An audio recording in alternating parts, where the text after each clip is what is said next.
Hi guys. അപ്പോൾ ഇന്ന് ജിതിനും ഞാനും സ്പെഷ്യലായിട്ട് ഈസ്റ്റർ ആണല്ലോ എന്ന്, അപ്പോൾ സ്പെഷ്യലായിട്ട് ബിരിയാണി ഉണ്ടാക്കാന്ന് വെച്ചാൽ എന്ത് ബിരിയാണിയാണ്? കോഴിക്കോടൻ സ്റ്റൈൽ ചിക്കൻ ദം ബിരിയാണി.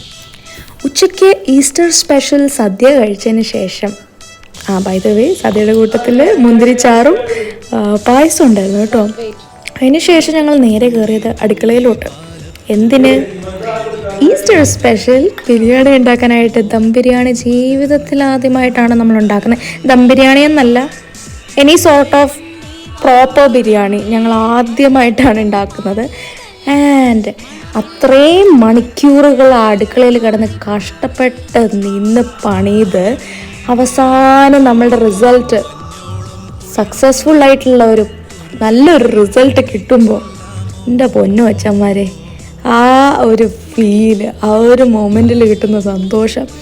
ഞങ്ങൾ പ്രിപ്പയർ ചെയ്തത് എൻ്റെ ഒരു ഫ്രണ്ടും എൻ്റെ കൂടെ വർക്ക് ചെയ്യുന്ന ഒരാൾക്ക് വേണ്ടിയിട്ടാണ്, അവർക്കും കൂടെ കൊടുക്കാനായിട്ടാണ്. അപ്പോൾ ഞങ്ങൾ ജസ്റ്റ് ഇതൊന്ന് ടേസ്റ്റ് ചെയ്തതിന് ശേഷം നേരെ അവരുടെ വീട്ടിലോട്ടും പോയി അവർക്ക് ഇത് കൊടുത്തു. അവരുടെ ഫീഡ്ബാക്കും അവർക്ക് ഇഷ്ടപ്പെട്ടു എന്ന് പറഞ്ഞപ്പം കിട്ടിയ സന്തോഷം നല്ല രസമായിരുന്നു. എന്തായാലും ബിരിയാണി ഇനി അടുത്ത കാലത്ത് ഉണ്ടാക്കാൻ പോകുന്നില്ല, കഷ്ടപ്പെടാൻ വയ്യ.